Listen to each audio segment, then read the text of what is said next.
देखिए आप अभी जिस ईश्वर को भी मान रहे हैं, चाहे हिंदू धर्म के जितने भी देवी देवता, जिसकी भी आपके दिल में श्रद्धा है, जिस किसी को भी मान रहे हैं, कोई बात नहीं, लेकिन क्या उनकी कही हुई एक भी बात को मानते हैं? पहले तो आप तो जय जयकार तो करते हैं कि हाँ मैं इनको मानता हूँ, शिव को मानता हूँ, शंकर को मानता हूँ, लेकिन क्या वो वहाँ पर भी बताना चालू कर देगा, अरे भैया ये दवा खा ले, ये तेरे घर से कलेश खत्म हो जाएगा, तू सुखी हो जाएगा, तेरे बच्चे भी और आगे विकसित करने लग जाएंगे, ये छोटे।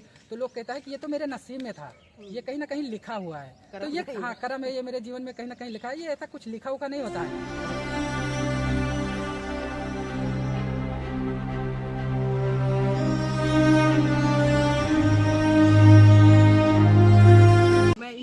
जानने का प्रयास करूंगी कि ये गांव कौन सा है और यहाँ के जो लोग हैं वो किस तरह से आपस में मिलजुल कर रहते हैं या कुछ और परिस्थितियाँ। आदरणीय जी, नाम क्या आपका? आचार्य कपिल देव।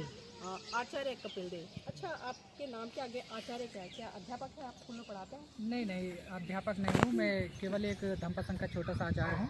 और वो इसलिए हूँ, मैं अपने नाम के आगे जो है आचार्य इसलिए लगाता हूँ क्योंकि आचार्य यानी धम्पा संघ के माध्यम से जो कोर्स तैयार किया गया है, जैसे कि धम्पा संघ को जब ये पता लगा कि लोग समाज में अगर कोई भी व्यक्ति, जैसे आप देखें कि एक व्यक्ति जब जागरूक होता है, बाबा साहब की विचारधारा पे चलने का प्रयास करता है, तो उसी के सगी संबंधी यार मित्र उसको देखकर बोलते हैं भैया जय भीम, ऐसा करना स्टार्ट करते हैं।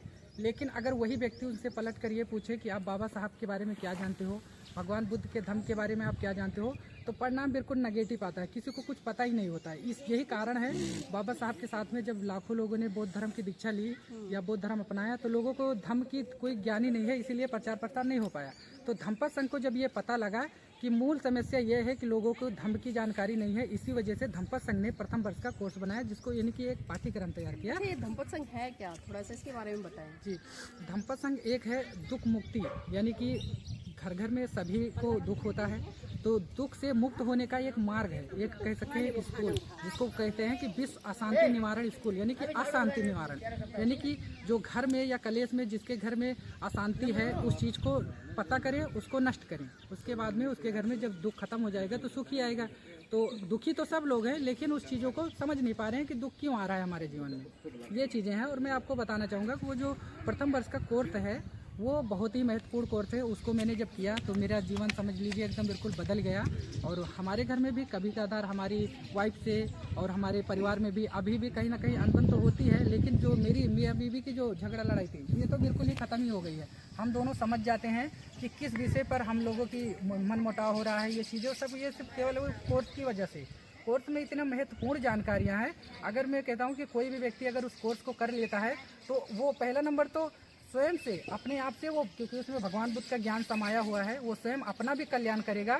और उस ज्ञान के माध्यम से कहीं पर भी अगर वो देख रहा है कि अधर्म हो रहा है यहाँ पर, तो लोग तो पहले ही कहते हैं कि मैं धर्म है, ये धर्म नहीं है, जैसे बहुत से लोग ऐसे बात। धर्म क्या है? क्योंकि अभी आपने बात की धर्म और अधर्म की, ये धर्म क्या है? धर्म यही है कि जैसे गाथा के माध्यम से मैं आपको बताना चाहूँगा कि धर्म ये है कि जो बुद्धिज्म में माना जाता है कि सब पापस्य अकरणं कुशलस्य उपसंपदा सचित्त परियोदपनं एतं बुद्धानुशासनं, कि सभी प्रकार के पाप कर्मों का ना करना, सभी प्रकार के पुण्य यानी अच्छे कर्मों का करना, यही बौद्धों की शिक्षा है।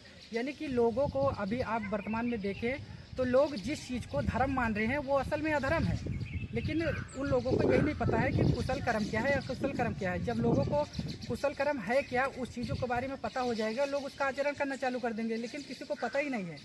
बस अगर किसी से भी पूछा जाए ये चीज़ें धर्म और इसके बारे में, तो सभी कहेंगे कि हाँ पाप कर्म नहीं करना चाहिए, लेकिन पाप कर्म है क्या क्या चीज़ें, ये चीज़ें नहीं पता है लोगों को, ये समस्या है। अच्छा, तो आप लोग किस तरह से लोगों को समझाते हैं? क्योंकि आप बता रहे थे कोई स्कूल है, उससे आप लोगों ने ट्रेनिंग लिया, कोई कोर्स किया है, तो इसको लोगों तक कैसे बताते हैं कि लोग जो धर्म है उसको समझें और अपने जीवन में उतारें और जीवन में उतार कर अपना कल्याण करें? कैसे इसके लिए काम करते हैं और कैसे लोगों को समझा पा रहे हैं? हम लोग जैसे ऐसे करते हैं, जब मैं कहीं पर गया अपने रिश्ते नातेदारों में, वहाँ पर गया, अगर मैं एक दिन भी टिक गया तो मुझे उनके घर में नेगेटिव दिखाई लगने लग जाती है। जैसे कि अपने एक पिता अपने बच्चों से कैसे बर्ताव कर रहा है और अपनी बीवी से कैसे बर्ताव कर रहा है। किसी ज़्यादा घर में देखने को मिलता है जो शराबी लोग होते हैं, उनके घर में बहुत से लोग शराब पीकर अपने ही बच्चों के सामने मतलब अभद्र भाषा के प्रयोग करेंगे, तो वहाँ पे हम लोग उनको बताने का काम करते हैं कि ये जो झगड़ा आपके घर में जो कलेश मच रहा है, क्या इससे आप निजात पाना चाहते हैं या नहीं चाहते हैं? तो बोलते हैं हाँ मैं सभी चाहता हूँ, लेकिन पहले उसको समझाओ, ऐसे समझाओ।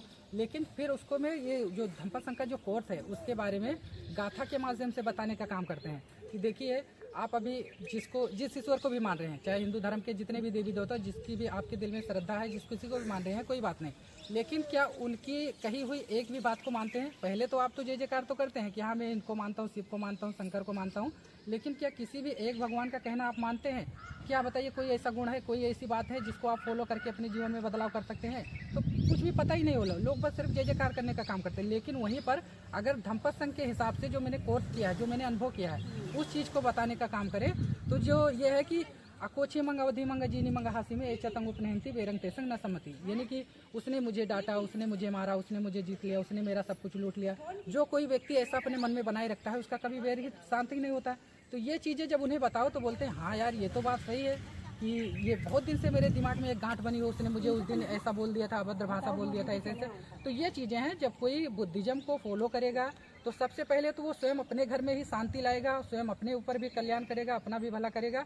फिर वही व्यक्ति जब उसको वो दवा जब मिलेगी, जो कोर्स है, कोर्स के माध्यम से दवा है, जब वो दवा वो खाएगा, अपने जीवन पे अप्लाई करेगा, उसको फायदा होगा, तो उसे किसी को कहने की जरूरत नहीं। वो जहाँ कहीं पर भी जाएगा वो वहाँ पर भी बताना चालू कर देगा, अरे भैया ये दवा खा ले, ये तेरे घर से कलेश खत्म हो जाएगा, तू सुखी हो जाएगा, तेरे बच्चे भी और आगे विकसित करने लग जाएंगे, ये बहुत अच्छी दवा है। अच्छा, दवा किसे कह रहे हैं? थोड़ा सा ये और डिफाइन कीजिए। दवा लोग सोचेंगे डॉक्टर के पास गए, वहाँ से दवाई लाई। नहीं, दवा है भगवान बुद्ध का धम्म। क्योंकि इससे पहले भी जैसा कि आपने देखा होगा, जो है बहुत से महापुरुष हुए हमारे, सब लोगों ने सुख के खोज में किए, लेकिन भगवान बुद्ध एक ऐसे हुए कि जो उल्टा दुख के खोज में गए, और दुख को उन्होंने पता लगा लिया कि दुख क्या है। एक मनुष्य जब शुरू से जब वो जन्म लेता है तो उसके जीवन में क्या क्या दुख आते हैं छोटे मोटे, तो लोग कहता है कि ये तो मेरे नसीब में था, ये कहीं ना कहीं लिखा हुआ है, तो ये हाँ कर्म है, ये मेरे जीवन में कहीं ना कहीं लिखा है। ये ऐसा कुछ लिखा हुआ नहीं होता है। भगवान बुद्ध ने कहा है कि हर एक दुख के पीछे का कारण होता है, उस कारण को ढूंढो, कारण का निवारण ढूंढो, फिर उसको समाप्त करो, उसके बाद में आपके जीवन में सुख ही सुख आ जाएगा।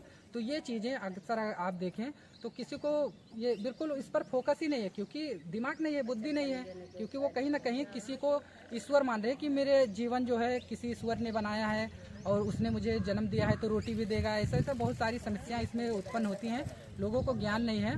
तो ऐसे ही एक और थी, मैं गाथा आपको बताना चाहूँगा कि दीघा जागृतो रत्ति दीघं सत्तस योजनं दीघो बालानंग संसारो सद्धमंग अभिजानतंग, कि जागने वाले की रात लंबी होती है, थके हुए का योजन लंबा होता है। ठीक उसी प्रकार से जो कोई, अब इस पे मैं बोल ही देता हूँ, जो कोई मूर्ख आदमी होता है जिसे धर्म नहीं पता है और वो जो अधर्म है उसको धर्म मानकर अपना जीवन जी रहा है, तो वो कभी भी सच्चे धर्म को क्या है, वो सच्चा धर्म क्या है, सार क्या है, उस चीज़ को कभी समझ नहीं पाएगा। जी चलिए, बहुत बहुत धन्यवाद है। यहाँ पर एक बिटिया भी हमें दिखाई दी है, खड़ी है काफी देर से साथ में। बेटा नाम क्या है? रीचा। पढ़ाई करते हो? कौन सी क्लास में? 3 में। अच्छा, अभी अंकल ने बहुत सारी बातें बताई हैं, कुछ आता है आपको? क्या आता है बताएं। अवकाश बनते ओकाश बंदा में बनते, आपको आती है ये? अच्छा सुनाइए तो। ओकाश सुंदामी बनते द्वारतेन मया कत्तं सब्बंग अपराधं खमतु में बनते द्वितीयंपि ओकाश सुंदामी बनते द्वारतेन मया कत्तं सब्बंग अपराधं खमतु में बनते तृतीयंपि ओकाश सुंदामी बनते द्वारतेन मया कत्तं सब्बंग अपराधं खमतु में बनते। Very good. और कुछ आता है? सुनाए। नहीं, और कुछ बताएं। अर्थ आता है? अब बताओ। मुझे अवकाश दीजिए बनते 3 द्वारा मन वचन कर्म से मेरे द्वारा जो अपराध होंगे वो सबको क्षमा कीजिए बनते। तो देखिए कितनी छोटी सी बच्ची है और इसने बहुत सुंदर तरीके से वाचन किया है, क्षमा याचना की है और हिंदी भी बताई है। और कुछ आता है बेटा? नमो तस् भगवतो अरहतो सम्मा संबुद्धस्, नमो तस् भगवतो अरहतो सम्मा संबुद्धस्, नमो तस् भगवतो अरहतो सम्मा संबुद्धस्। Very good. और कुछ आता है? नमो पुब्बंगम धम्म मनुष्येठ मनुमय मन साचे पदुठेन भासती व तदती व। तो आप समझ सकते हैं, अगर व्यक्ति प्रयास करे तो क्या से क्या नहीं कर सकता, और बदलाव कहीं भी आ सकता है, लेकिन बदलाव के लिए जरूरी है जागरूक होना और जागरूकता के साथ साथ में उस कार्य के प्रति संकल्पित होना, प्रतिबद्ध होना। और उसी का कारण है, देखिए गांव के बच्चे भी आज पाली में धम्पत की गाथाएं बोल रहे हैं, उनका वाचन कर रहे हैं। तो वास्तव में ये एक जो क्रांति है जो हम देख रहे हैं, क्योंकि भारत बुद्ध की विचारधारा से लबालब रहा और आज फिर से हम